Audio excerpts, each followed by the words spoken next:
Hospitality is more than preparing a space or setting a table. It begins deep within us in the way we see and respond to the people God places in our path. It's a life shaped by God's own generous welcome, a posture that creates belonging wherever we go. True hospitality transforms not only those we welcome, but also our own hearts. Hi, friends. I'm Jem Fadling, and this is the Unhurried Living Podcast, where we inspire you to rest deeper, live fuller, and lead better. Today, I'm talking with Laura Murray, author of Becoming a Person of Welcome. Laura invites us to expand our vision of hospitality beyond opening our homes or hosting events. She helps us see hospitality as a posture, an inner orientation shaped by God's generous welcome of us.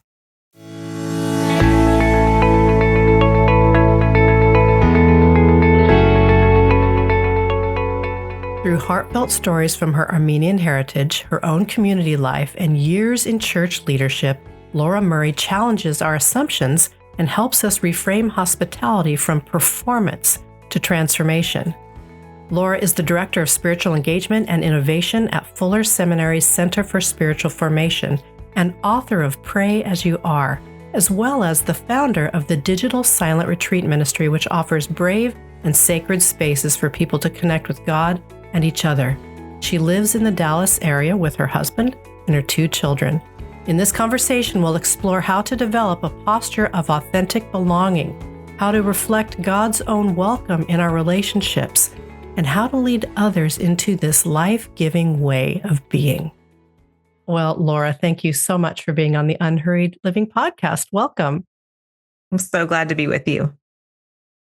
Well, we're going to just dig right in here about your book, Hospitality. And you start with this idea of being a person of welcome. And I love that phrase because I've heard of the phrase person of peace, like be a people of peace, but a person of welcome. And it kind of hits differently than the word hospitality, right? It brings sort of a relationality into focus. I'm wondering, can you just comment on that phrase for us to open us up?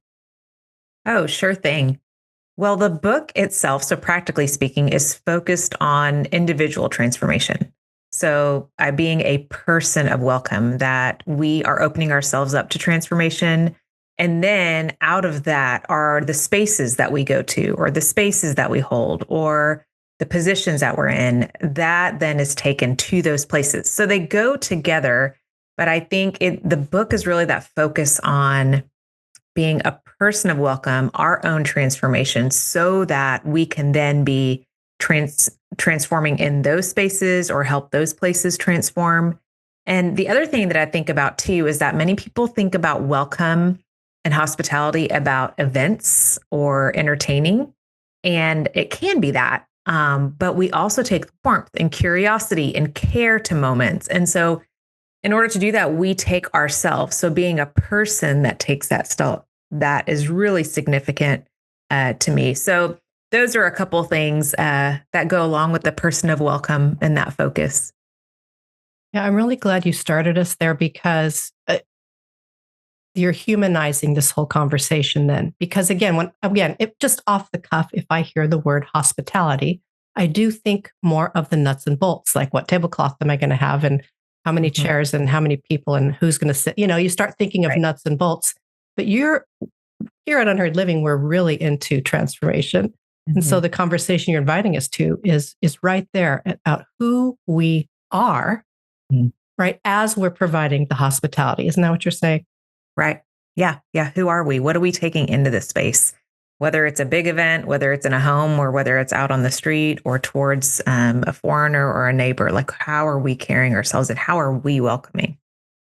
Right. Well, that brings in the other word that you use, which is the word posture, right? You're saying it's a posture. I love the phrases, because we're both writers, we're both authors, and we love words.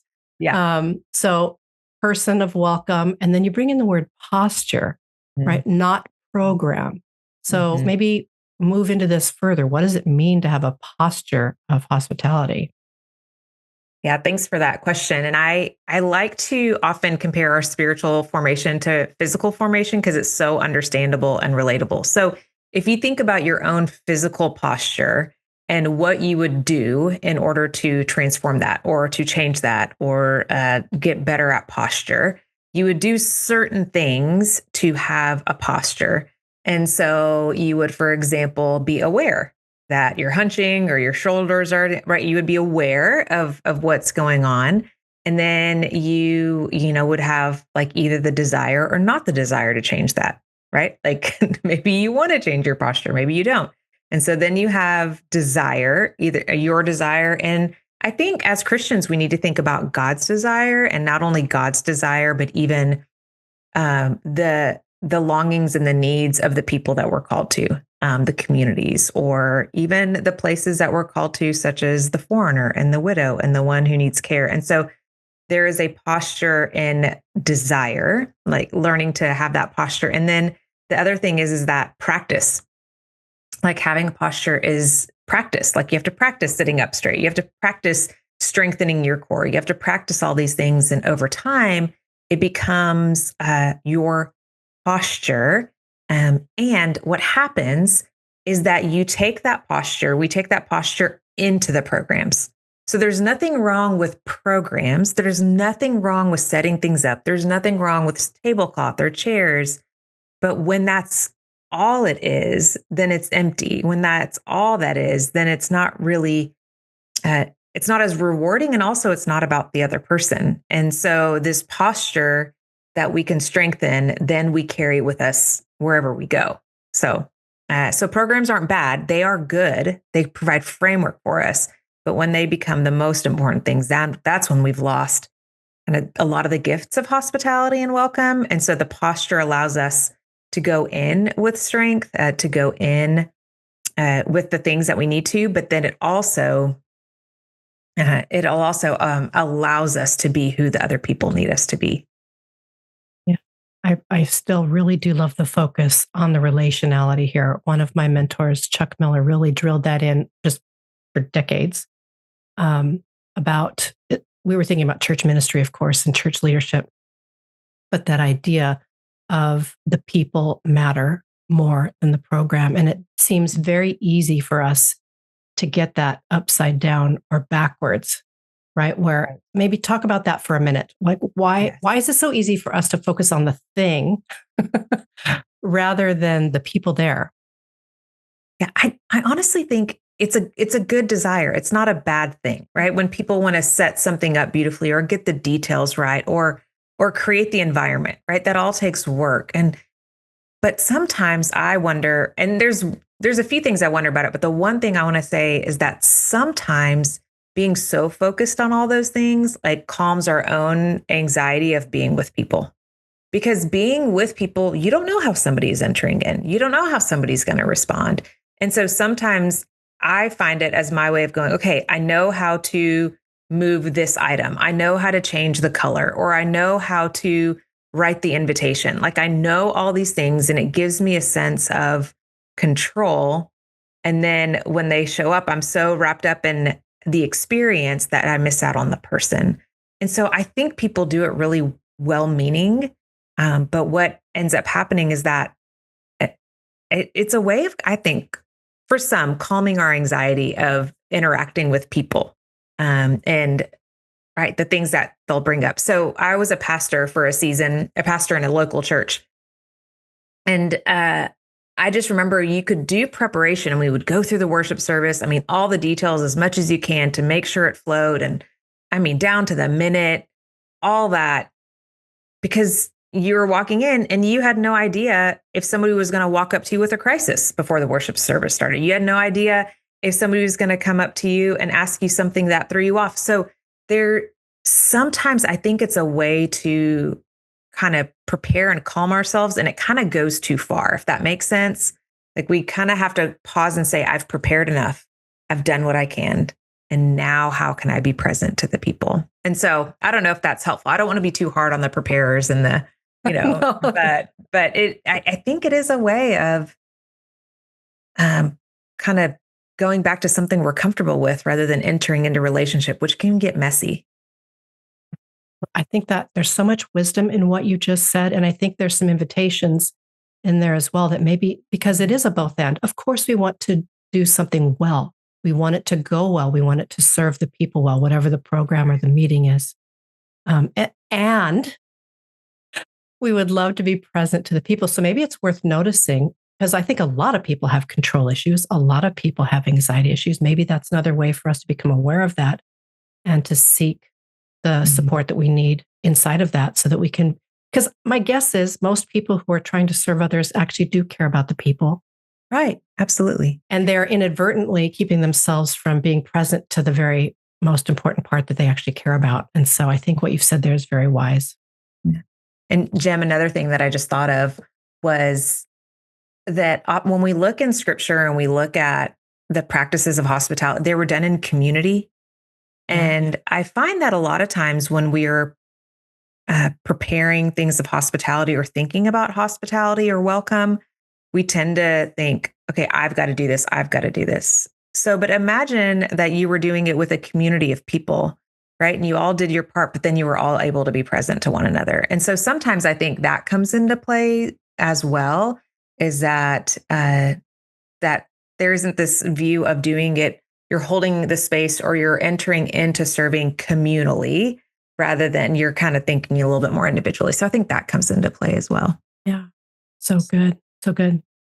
I wanted to share a quote here from theologian Amy Oden. You quoted her in your book. And she said, the success of hospitality, however, does not depend on end results.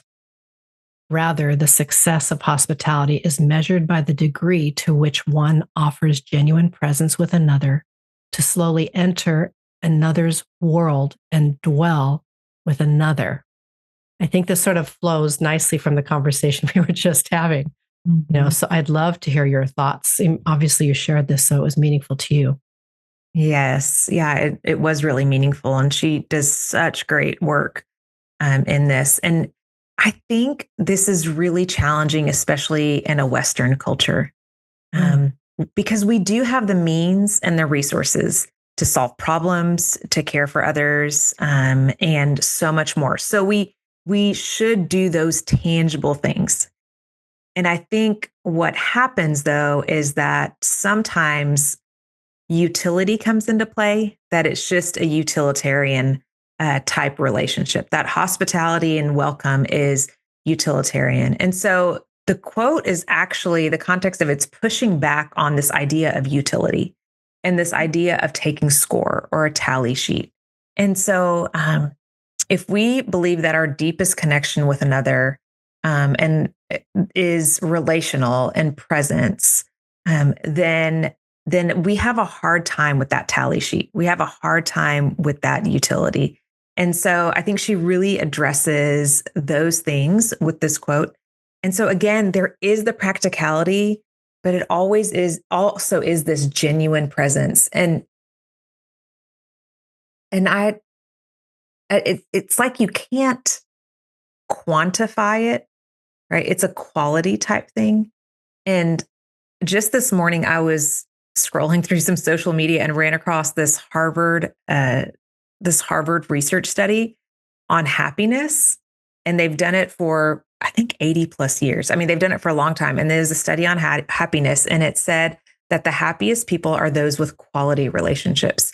And it just made me realize, like, okay, what is it about this qualitative type thing we have to offer in welcome that pushes back on utility? And utility, again, is okay. But if it's the only thing we have, then that's not relational. That's not connecting. For sure. Yeah, it makes me just think of other cultures. I've traveled the world a bit. I've not been everywhere, but I've been a few places. And there are lots of places where they're just more communal than us. They're more community centered. And I do notice what you're saying, that sometimes there just appears to be more natural joy because of that connectedness that they have. And it has made me, because I live in a region of the U.S. that is, this may sound so judgmental as I'm getting ready to say it, but it feels colder. It just feels colder to me, even than when I go to the Midwest. Like if you're in the Midwest, there's a different vibe that you get from when you just walk into the store. Even we stay more to ourselves here for some reason where I live, and so that makes so much sense that you're happier when you're more connected. And yeah. So that was just my 2 cents on that. Anyway, I don't know where that came from, but that's what hit my brain when you're saying that. Yeah. Well, as we're moving on from what Amy said, I wonder too, you talked about this idea of counterfeit hospitality. I'm wondering, maybe, can you describe what that is? How might it show up? What do we do with that? Yeah, thank you for that. And this is, again, I want to be fair to people. Many people don't know that they're doing it. Like many people, we believe we're truly being hospitable, but sometimes we aren't, and it's unintentional. So I would say we need to be careful about attributing it to others so too quickly. And at the same time, it's there. And again, it's this idea of utility or being used over human connection and being valued. So again, utility and purpose, those are good things. Those are not bad things. But when they are valued over human connection, over the person being valued, that's when counterfeit hospitality comes in. And so it's this idea of being used by a place or a system. And even sometimes that feeling of being used by God. So I thought of a couple stories. And so I can't remember, a few years ago, I heard from somebody randomly I hadn't heard from in forever, but I had a good, relationship with them, I think back in seminary years ago. And this person asked me to write a book review for their book. And I thought, oh, that's so nice. And then I was reading the book and I think he even said, I need a female for the book review. And I thought, okay, and I'll give him the benefit of the doubt, female for a book review. You don't have anybody. So I read it. And there was a couple things in my book and I just thought, hey, I'm glad to provide this type of review, but can I mention these things to you that I found in the book? And his response, and I had given the review along with those comments, and he was very quick to say, thanks for the review. And no, we're not going to be making those changes. And it was okay that he didn't want to make those changes. It's his book. But in that moment, I just thought, he just needed a book review because his publisher maybe told him that he needed a female in this and he had all men. It was that sense of going, okay, even if he didn't want to use what I suggested, the language could have been different, right? The language could have been different in that. And so I think he could have said, thank you so much for thinking through this, and said something else, but it was not. And I was like, okay, you didn't feel I was just used for something you needed to check off the list. And so that was just one story. And there's other stories. And I think those who are sometimes usually on the fringes, they can pick up on it pretty quickly. They can pick up on counterfeit hospitality. Yeah. Oh my goodness. That does not feel good. Right. Did you say you had 2 stories? Was that only one? Yeah, that was one story. I just wanted to pause in case you had. Yeah. I'd love to hear the other story. Yeah, the other story is actually in my book. And it was about being invited to speak at a chapel in order to fulfill a quota. And I was fulfilling that quota, and as I was invited to do it, I was being told that you're not going to have your title honored as a pastor. We don't want you to preach at the chapel. We just want you to give an update on your ministry. It was very much like, help me fill my quota. I'm in a tough spot. I had never spoken to the person before who was asking me. And then, and so that I was like, well, that is so utilitarian. That is so counterfeit. Now, I will say we have options when we're aware of counterfeit hospitality. We have the option of saying no, of saying, this is not something that I'm going to move into. This is not something that I'm going to offer something of myself. And we can also choose to say yes and show up. And I would say show up as God is calling us to show up. And I think you do need to honor the ask, how it's being asked, to do that with integrity. So I think there are options when we see that happening. And so And I do think it's really important to discern if God is calling you to do that, if God is calling you to step into that place, knowing that you'll just be utilized and maybe not valued in any other way, but that God will take care of your value. God will take care of your sense of worth or anything else that you need. And so you offer it freely. Well, that's a very gracious place to land after those two instances. And both, if I'm hearing it right, basically they needed a woman on the stage or on the page, and that was it. But they wanted just in their own way, not really you. And that's the part that hurts. Yeah. When they don't want you, what you just said, they don't want you. They just want what you can offer in order to fulfill what they need. That's a great way. Yeah. Yeah. Well, thank you for how you ended up, though, with checking in with God, checking in with yourself. I think those are good things to do because we can say a hearty yes and a hearty no, depending on what we feel is good for us. So, yeah, it's disheartening, but thank you for sharing those. Yeah, absolutely. Well, I'm wondering, as much as we're invited to host others, you also remind us that God is the first host, right? So what does this mean to you, and how might we benefit from God's initiative toward us? Yeah, this was such a fun discovery for me. And I think the discovery started when I was leading a retreat, but we had some downtime, and I was in Florida and just walking along kind of this boardwalk area, and there was a gardener taking care of the garden and the flowers. And I just thought, oh, that's so amazing and I love that I can behold the flowers and the gardens. And very quickly, I sensed the Holy Spirit say, you're not beholding creation. You're not holding it. It's holding you. Like you're literally walking on the earth. You are not holding yourself up. Like the earth is holding you. Like my creation is holding you. And in that moment, as much as I was being the retreat host, as much as I was holding space for others, God was saying, I am holding you. Like I start the holding. I'm the one who it has begun in and is in and will end in. Like I hold all these things. And so the idea that God has created earth and created us and has placed us on the earth. And so just the idea that he is the host in creation is incredible.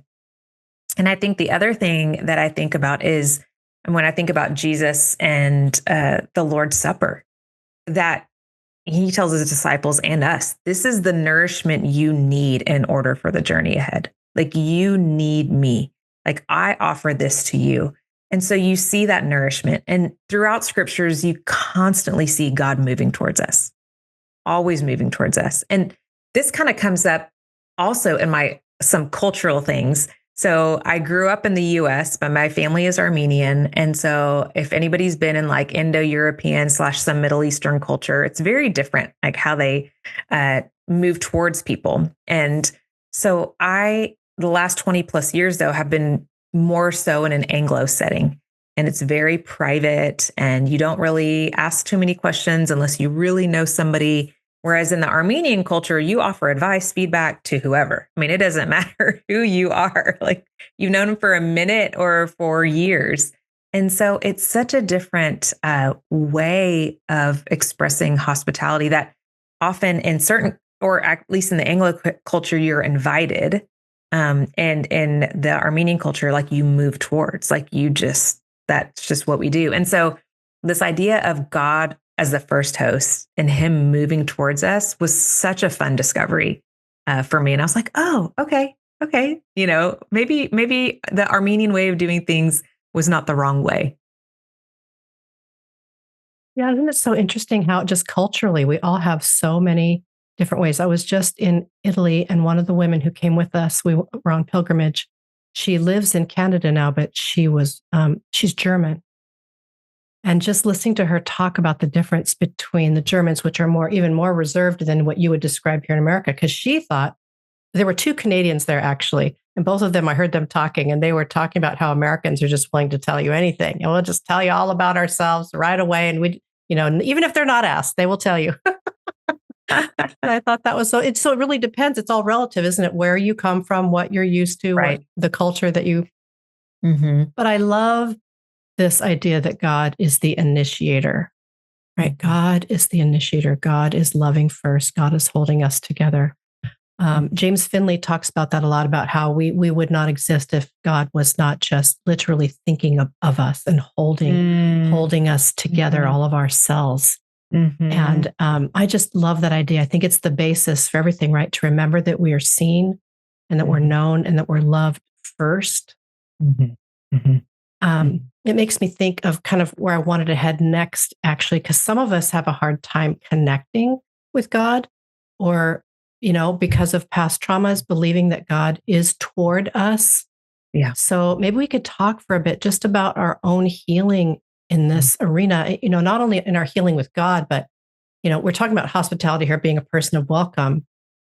Mm-hmm. How can our own healing benefit this becoming that person? Yeah. Right. And if you think about it, you have to welcome God, right? Like he can move towards us, but we actually have to allow him to be near. I mean, he's not going to impose. He might do a lot of things to get our attention, but we still have to receive him. And I think that's also part of it too, in our own healing, is when you think about, again, when you're physically healing, you have a lot of people or things tending to you, especially if you have a lot of healing going on. And that we allow God to tend to us. Like we allow God to move towards us and receive whatever he is offering us. And that is a very vulnerable position, right? That when we are, sometimes when we're healing, we're like, you know what, I'm going to take care of it myself. Well, there are some healings you can't take care of yourself.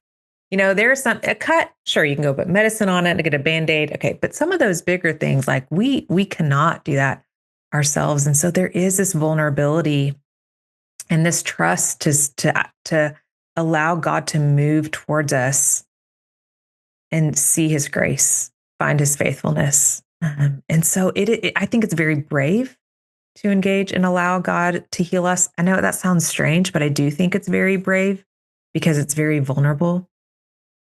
And as I was thinking about this, I think a lot of us, and specifically for thinking about welcome and hospitality, like a lot of us have received rejection of some type, abandonment of some type, not being valued in some ways. And those wounds will always get in the way of welcoming others because we will want them to heal our wounds. We will somehow be attached to them and want them to heal our wounds. And a struggle of mine that has been around for a while and is still kind of up is a sense of validation. I saw it rear up again the other day, and I thought, why am I wanting this person or these people to respond this way? And I thought, because I'm wanting validation of something that was from a few years ago that I have done some healing in, and God has healed a lot in me. But I'm still finding every once in a while, I'm looking for that validation. And so being aware of how it shows up, being aware when, yourself well enough to go, what is going on there? That's not something that I usually do. Or why is this echo still here? So I do think healing and hospitality and welcome do go hand in hand. And if for nothing else, to be healed, to be whole, to have joy, like to have those things in you, to be made whole as much as possible here on earth, that we might be what Henry Nouwen says is wounded healers rather than walking wounded. And so even if it doesn't get used, quote unquote, or like purposeful, like that we get to enjoy a bit of God and his healing. I love how, well, I can tell you were a pastor, first of all, or are.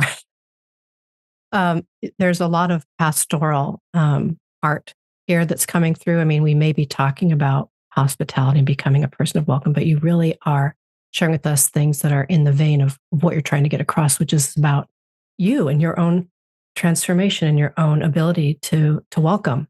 And that's multi-layered, to welcome God, to be aware of our own frailties or whatever, the weaknesses, traumas, and to seek the help that we need so that we can become these people. Because I really think we haven't even touched on this yet, but I mean, the culture right now is pretty, pick your word, bleak, overwhelming.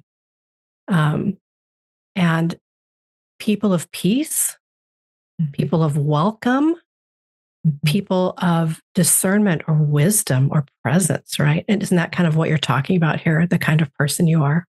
Mm-hmm.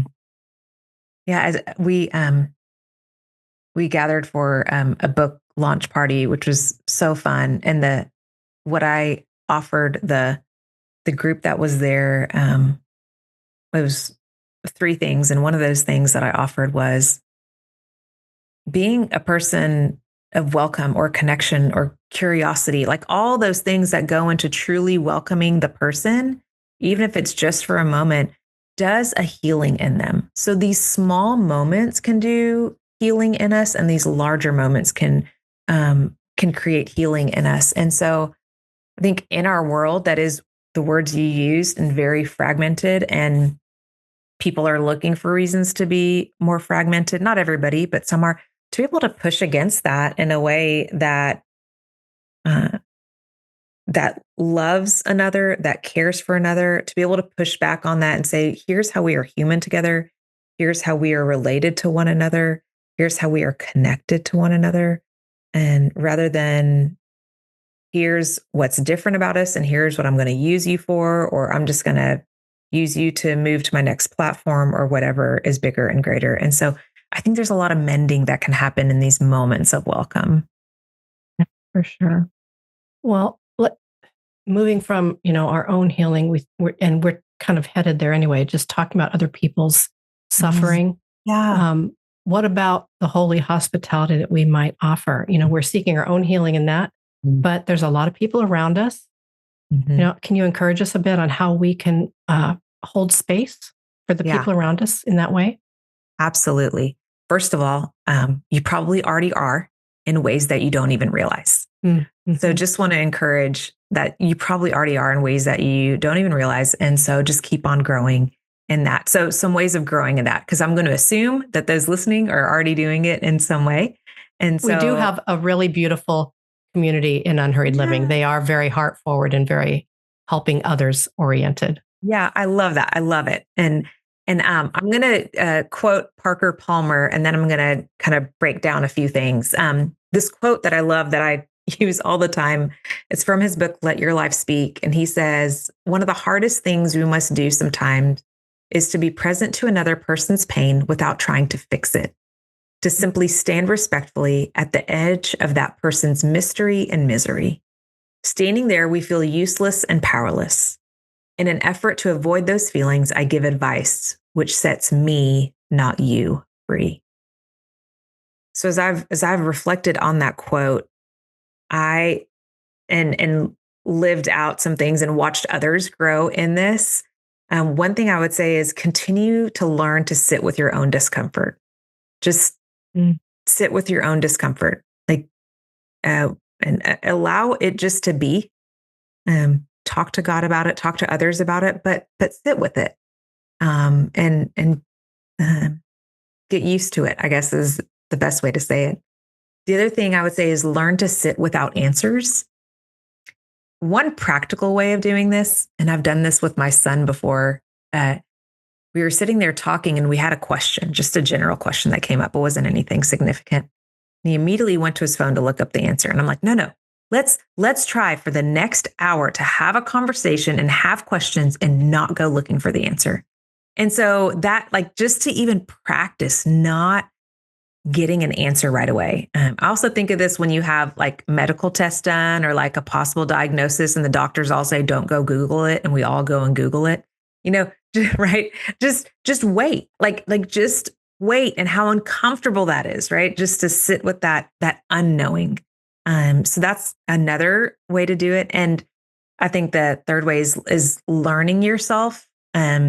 learning what you do when you're anxious, learning what you do when you're uncomfortable, seeing how you respond, and then just practicing, kind of moving through it. So that as you practice discomfort, not having answers, when you sit with somebody, when you listen to them, that you're a bit calmer and you're not so quick to use your words because you've actually allowed discomfort. You've actually allowed not knowing to be a reality in your life. And so when you sit and you listen, that you can allow the not knowing and the discomfort to be there. So there's a lot of ways, and those are just a couple of things that I thought of.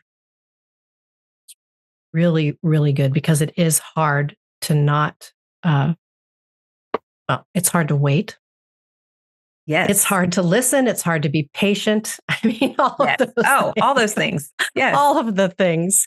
But learning, I mean, it's just really what you're doing is you're coming into terms with reality, because I can't control everything and I can't even control anything. Right? Yeah. But I want to. And I love what Parker Palmer said. I'm actually helping me by giving you an answer. This is making me feel more comfortable. And, but we both know that most people, presence is enough. Yeah. When someone's really hurting, just even a hand on the shoulder or a look in the eye, and just even your body in the same room just means so much. I know that's meant a lot to me in times where I have been suffering and people have not answered, but have just been there. It's huge. And I think we just have to believe that that is more powerful than we think it is. For sure. Yeah. Yeah, absolutely.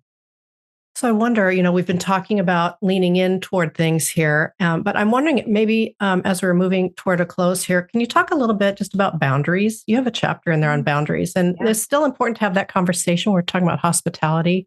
Yes. What do you want to say to us about boundaries in this conversation?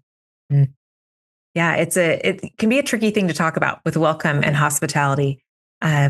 But what boundaries do is they serve to protect the purpose of the moment, or if it's a gathering, they protect the purpose, and they also protect the people. They reduce anxiety and confusion. They bring in clarity, and they allow good work to happen within whatever that good work is. And so imagine that you're holding space for a person who is suffering. And you just need to hold space for them.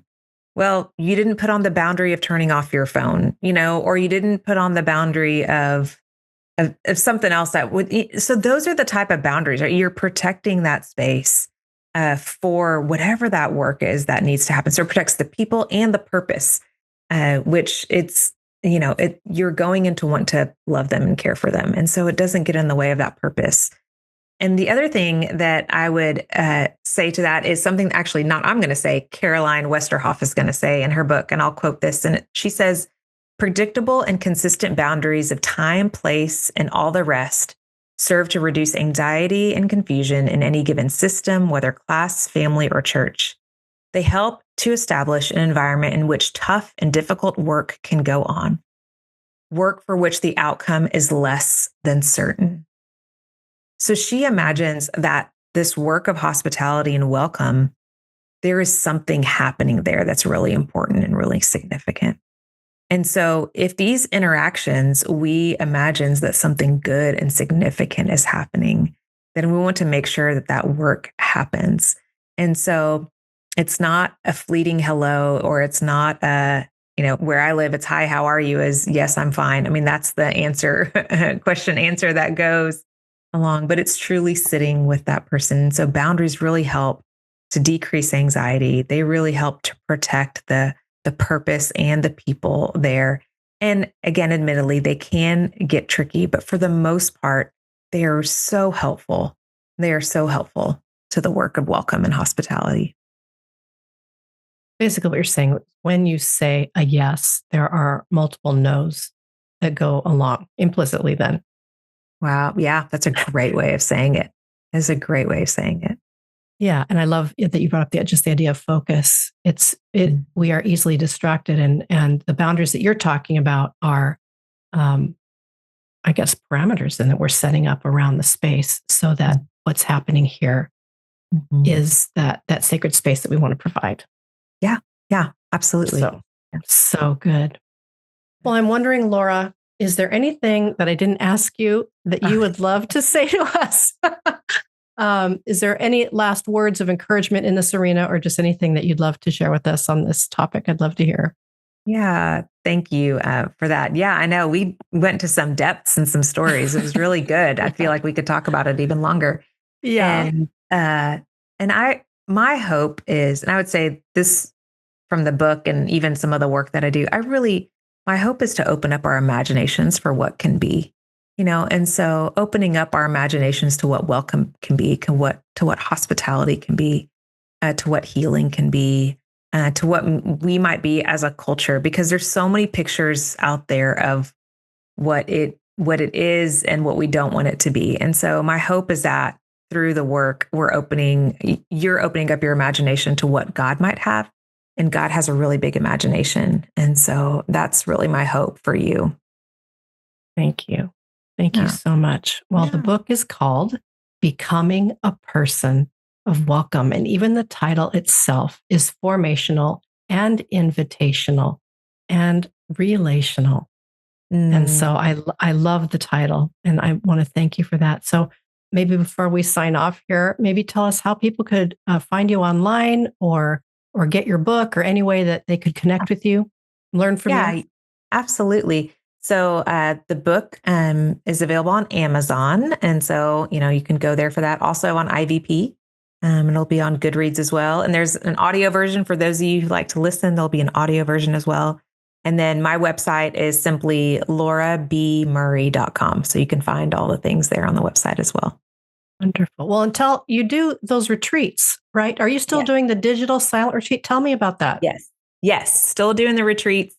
So 3 hours, usually on a Saturday morning.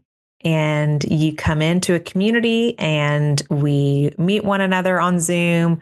We welcome you. We start you off with a first spiritual practice, and then we give you about an hour and a half of solitude and silence. We have a retreat guide for you that walks you through different practices. And then you come back, and then we meet as a community and share how God met you. And it's just a really sweet time. We just had one this last Saturday, and it's just a really sweet space that it was kind of unexpected, and it actually helped start this whole journey into hospitality. And so it's on the website as well. We'd be more than glad to have you. Wonderful. Well, as you guys can tell, Laura is a gracious and heart-forward leader here, pastoral in all the good ways. And so take advantage of laurabmurray.com, right? Yes. Wonderful. Well, thanks again, Laura. It's delightful to talk with you. And thanks for saying yes. Yeah, thanks for having me. Thank you for joining me on the Unhurried Living Podcast. You can download free resources and learn more about us at unhurriedliving.com. And please subscribe and share this podcast with your friends and colleagues. We'd also like to thank our partner, Life Audio. Check out their other faith-centered podcasts at lifeaudio.com. Blessings to you as you make your way.